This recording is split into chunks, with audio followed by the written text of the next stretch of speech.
الحمدللہ رب العالمین، الصلاۃ والسلام علی رسولہ الامین وآلہ واصحابہ اجمعین والعاقبۃ للمتقین۔ محترم خواتین و حضرات، السلام علیکم ورحمۃ اللہ وبرکاتہ۔ اعوذ باللہ من الشیطان الرجیم، بسم اللہ الرحمن الرحیم۔ لا يقاتلونكم جميعا الا في قرى محصنة او من وراء جدر بأسهم بينهم شديد تحسبهم جميعا وقلوبهم شتى ذلك بأنهم قوم لا يعقلون۔ صدق اللہ مولانا۔ یہ لوگ تم سے یکجا ہو کر کھلے میدان میں کبھی مقابلہ نہیں کریں گے، لڑیں گے بھی تو بند قلعوں میں یا دیواروں کے پیچھے سے حملہ کریں گے۔ تم انہیں اکٹھا سمجھتے ہو، یہ آپس کی مخالفت میں اتنے سخت ہیں کہ ان کے دل ایک دوسرے سے پھٹے ہوئے ہیں۔ اصل بات یہ ہے کہ یہ بے عقل لوگ ہیں۔ سورہ حشر آیت نمبر 14 آپ کے سامنے تلاوت کی ہے۔ اللہ تعالیٰ 1450 سال پہلے نبی کریم صلی اللہ علیہ وسلم کے امتیوں کو خبردار کر رہا ہے، آنے والے دور میں ہر زمانے میں تمہیں ایسے لوگوں سے سامنا کرنا پڑے گا، مقابلہ کرنا پڑے گا، اس کے لیے تیار۔ خواتین حضرات، سیرت نبی صلی اللہ علیہ وسلم کے ضمن میں ہم مدینہ منورہ ہجری دور سے گزر رہے ہیں، تیسرا سال ہے۔ جنگ احد واقع ہو چکی ہے، جس میں 70 صحابہ اکرام شہید ہوئے، 450 صحابہ اکرام شدید زخمی ہوئے، نبی کریم صلی اللہ علیہ وسلم بنفس نفیس زخمی ہو گئے۔ اس جنگ کے اختتام کے بعد میں اللہ تعالیٰ نے جو پے در پے سورہ نازل کیے ہیں، آج ان میں سے دوسرا سورہ میں آپ کے سامنے رکھ رہا ہوں۔ جنگ پر تبصرہ، اہل کتاب سے ڈائلاگ، بات چیت اور تمہارا دین کیا ہے، ان تین موضوعات کو بیس بنا کر اللہ تعالیٰ نے طویل سورہ 200 آیتوں پر مشتمل سورہ آل عمران نازل فرمایا۔ جنگ احد کے دوران میں بستی کے باہر رہنے والے 2 یہودی قبیلوں نے سازشیں کی، افواہیں پھیلائی اور کوشش یہ کی کہ کسی بھی طریقے سے مسلمانوں کے اندر ایک ہیجان، بے چینی کی کیفیت ہو اور ان کے قدم اکھڑ جائے۔ اور خاص طور پہ جب انہیں اندازہ ہوا کہ پتہ چلا مسلمانوں کے اس بار 70 آدمی شہید ہو گئے اور اتنے سارے زخمی ہیں، انہیں توقع تھی کہ دشمن شاید پلٹ کر واپس آئے گا، لیکن نبی کریم صلی اللہ علیہ وسلم کی بر وقت تدبیر نے دشمن کو واپس اپنے گھروں کی طرف لوٹا دیا، مکہ مکرمہ لوٹ کے چلے گئے۔ اب چونکہ سازشیں ہوتی رہی ہیں، لہٰذا نبی کریم صلی اللہ علیہ وسلم نے فوری ایک اقدام فرمایا، لوگوں کو تیاری کا حکم دیا اور جا کر آپ بنو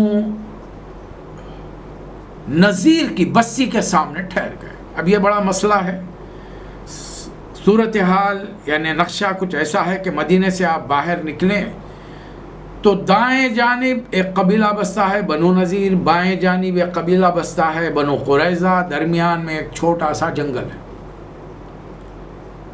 اور کچھ ایسے درخت ہیں جن کی وجہ سے دونوں بستیوں پر بیک وقت نظر رکھنا مشکل ہے۔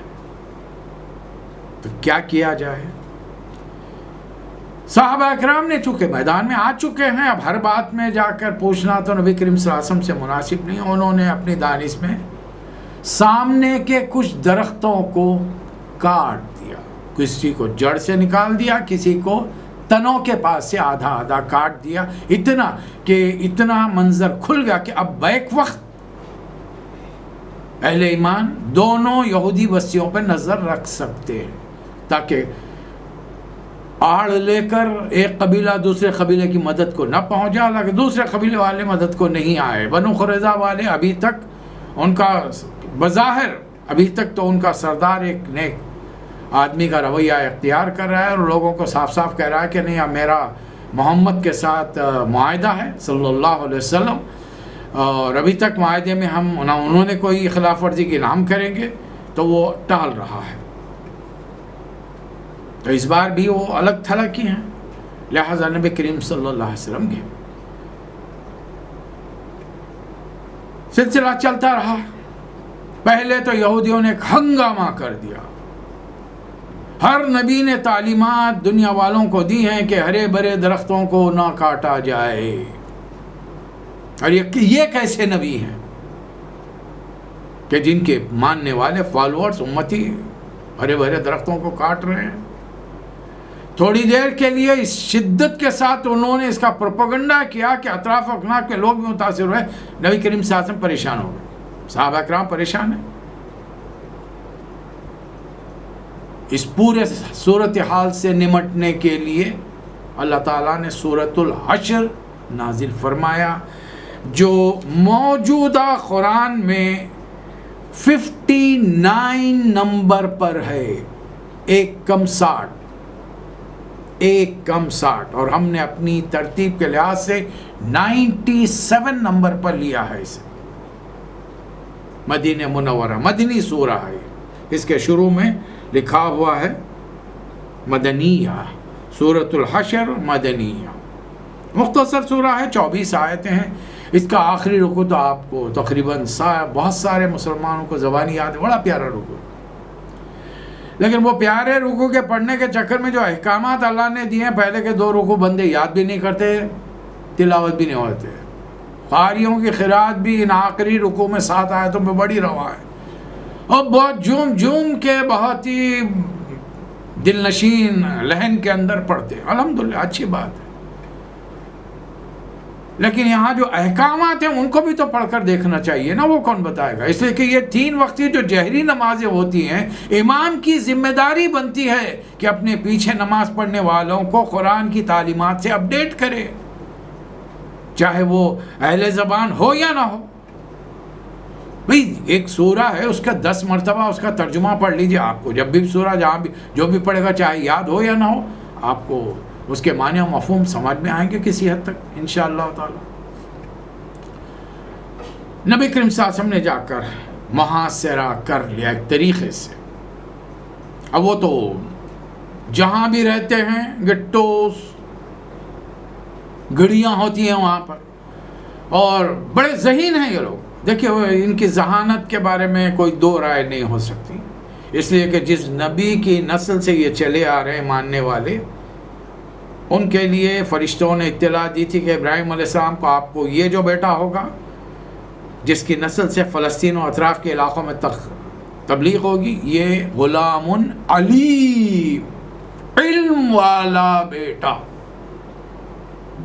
یہ جہاں کے رہتے ہیں تو بڑا زرخیز علاقہ ڈھونڈتے ہیں، پانی وافر مقدار میں ہو۔ اب بتائیے، زمین زرخیز ہو، پانی اویلیبل ہو، اور اطراف میں انہوں نے بڑی بڑی دیواریں بنا کر اپنے آپ کو محفوظ کر لیا ہو، تو پھر اب مسئلہ کیا ہے؟ کوئی بھی آ کے گھیر لے، اطمینان سے کھاتے پیتے اندر کا چھوٹا کاروبار کر لیتے ہوئے، کھیتی باڑی کرتے ہوئے، ویسے باہر والے کب تک ٹھہریں گے، کب تک محاصرے کریں گے، آخر میں رسد غذا ختم ہو جائے گی، واپس جانا پڑے گا۔ یہ بڑی ہوشیاری ہے ان کی، ہر جگہ انہوں نے یہی کیا ہے۔ اب یہ بستی بند کر کے بیٹھ گئے، اب صحابہ کرام یہاں پر ہیں۔ دن گزرتے گئے، انہیں توقع تھی شاید مکے کی جو فوج 3000 کی آئی تھی، اور اس میں 100-200 کچھ مرے ہوں گے، بقایا ابھی 2800 ہے، بدلہ لینے کے لیے پھر آئیں گے، اس لیے کہ کسی حد تک ان کے اندازے کے مطابق انہیں فتح ہوئی تھی۔ اس سے کہ جنگ بدر میں مسلمانوں نے ان کے 70 آدمیوں کو قتل کیا، اس بار انہوں نے 70 مسلمانوں کو شہید کیا۔ انہیں توقع تھی وہ آئیں گے۔ پھر ایک توقع تھی، بستی کے بیچوں بیچ رہنے والا بنو قینقاع کا قبیلہ، نبی کریم صلی اللہ علیہ وسلم نے اسے جلا وطن کیا تھا معاف کر کے، چونکہ انہوں نے آپ کو اپنے آپ کو نبی کریم صلی اللہ علیہ وسلم کے ڈسپوزل پر، آپ کے فیصلے پر دے دیا، چھوڑ دیا تھا، نبی صلی اللہ علیہ وسلم نے معاف کر دیا. اور وہ جا کر خیبر میں بس گئے. خیبر کے لوگوں کو، وہاں کے جو بہت سارے قبائل یہودیوں کے آباد ہیں، ان کو برگلا رہے. اور یاد رکھیے خیبر بھی ایک بہت ہی زرخیز علاقہ ہے. ہر جگہ دنیا میں تحقیق کر کے دیکھیے کہ یہ لوگ جب جا کے بستے ہیں کیسے جگہوں پہ رہتے ہیں، کیسا اپنے آپ کو محفوظ کر لیتے ہیں مقامی آبادیوں سے، آپ کو پتہ ہی نہیں چلنے دیتا. 1 دن 2 دن 15 دن کا محاصرہ ہوا. بزدل قوم ہے،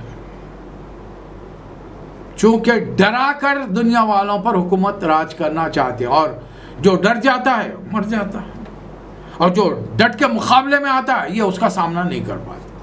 اللہ تعالیٰ اس سورہ میں ہمیں یہ بات سمجھا رہا ہے. آئیے دیکھیں، اہم باتیں بتانے سے پہلے اللہ تعالیٰ کا طریقہ کار قرآن مجید میں یوں ہے کہ اپنی حمد و ثنا خود بیان فرماتا ہے. اور دوسری چیز، مدنی سوروں کے بارے میں ایک بات جو مطالعے کے ذریعے محسوس ہوئی ہے، وہ یہ کہ ایک واقعہ ہونے کے بعد اللہ تعالیٰ احکامات جاری کرتا ہے، ایڈوانس میں نہیں. مکے میں معاملہ مختلف تھا، تقریباً سورہ ایڈوانس میں، سوائے گنتی کے جب سوالات کیے گئے تھے تو اس کا آن دا اسپاٹ جواب دیا گیا، سورہ کاف میں، سورہ یوسف میں، وغیرہ وغیرہ. لیکن مدینے میں اللہ دیکھنا چاہتا ہے کہ اسلامی نظام میں تم لوگ کیا اللہ کی مرضی کے مطابق کیسے قانون کو، رولز اینڈ ریگولیشن، اصول و ضوابط کو فریم کرتے ہو، کیسے بناتے ہو تم، اور کچھ کمی بیشی ہو تو پھر ہم اس کی بھرپور طور پر اس کو فریم بہترین انداز میں اور مکمل جامع بنا دے. تو اللہ تعالیٰ تعریف فرما، سبح للہ ما فی السماوات ما فی الارض وہو العزیز الحکیم. اللہ کی تعریف تسبیح کی ہے زمین و آسمانوں میں جو کچھ ہے. تو اے جن و انس، تم اللہ کی تعریف کرو یا نہ کرو کوئی فرق نہیں پڑتا. وہ زبردستی حکمت، زبردست نہ کہ ایک سیکنڈ میں کائنات کو فنا کرے دوبارہ بنائے، فنا کرے دوبارہ، لیکن اس نے ایک مقصد سے کائنات بنائی اور ایک وقت مقررہ کے لیے، اجل مسلمہ، ایک وقت مقررہ کے لیے بنائے. تو وہ حکیم ہے، وہ اپنی کائنات کو لوگوں کی وجہ سے بار بار مٹاتا اور بناتا نہیں رہے گا. ایک جو اپنا ٹائم اس نے مقرر کیا وہ ٹائم تک دنیا چلتی رہے گی. اب بتایا جا رہا ہے هو الذی، یہ جو تم لوگوں نے وہاں سامنے کھڑے ڈیرا ڈال کے کھڑے تھے، تو تم لوگ سمجھ رہے ہو کہ تمہارے ڈر سے وہ ہتھیار ڈال کے گئے ہیں؟ نہیں. هو الذی اخرج الذین کفروا من اہل الکتاب. ایک طرف اللہ تعالیٰ اہل کتاب بھی کہہ رہا، دوسری طرف کفر بھی کہہ رہا. ہاں، انہیں معلوم ہے نبی کریم صلی اللہ علیہ وسلم کی تمام نشانیاں ان کے پاس تورات کے اندر موجود ہیں، جان بوجھ کر ایمان نہیں لاتے. اور ان کے سب سے بڑے عالم دین عبداللہ بن سلام ایمان لا چکے ہیں. بلکہ ایک موقع پر انہوں نے کہا کہ اللہ کے رسول، میں ذرا پردے کے پیچھے چھپ جاتا ہوں، اور کچھ یہودی علماء کو بلائیے میرے بارے میں پوچھیے. نبی صلی اللہ علیہ وسلم نے بولا، ہاں کیا خیال ہے تمہارا عبداللہ بن سلام کے بارے میں؟ کہا کہ بڑے باپ کا بیٹا ہے، اس کا باپ عالم، وہ عالم دین، بہت ہمارے ہاں بہت قدر و منزلت رکھتا ہے. تو نبی صلی اللہ علیہ وسلم نے فرمایا کہ بھئی وہ تو ایمان لا چکے ہیں. اشارہ کیا، وہ پردے کے پیچھے سے نکل کر آئے. اب یہ لوگوں نے جو پلٹا کھایا کہ اس سے برا آدمی تو ہماری بستی کے اندر نہیں ہے، یہ اس کا باپ برا تھا، یہ برا تھا. اب بتائیے، ایسی تیزی کے ساتھ یہ قلع بازی والے کھانے والی قوم ہے. تو اس لیے اللہ فرما رہا ہے، اللہ نے ان کو نکالا ہے من دیارہم، ان کے گھروں سے نکالا ہے، لیول الحشر. یہ تو دنیا کا ان کا پہلا حشر ہم نے بتایا، آخرت کا حشر تو ہوگا. حالانکہ ان کا حال یہ تھا، ما ظننتم ان یخرجوا وظنوا انہم مانعتہم حصونہم من اللہ. وہ سمجھ رہے تھے کہ یہ مضبوط ان کی گڑیاں، ان کے ساز و سامان انہیں بچا لیں گے، مگر اللہ تعالیٰ ایسے راستے فَآتَاهُمُ اللَّهُ مِنْ حَيْثُ لَمْ يَحْتَسِبُوا، کہ انہیں توقع ہی نہیں تھی کہ اس راستے پر سے. اور اللہ نے کیا کیا؟ وہ قَذَفَ فِي قُلُوبِهِمُ الرُّعْبَ، ان کے دلوں پر ہیبت ڈال. دیکھیے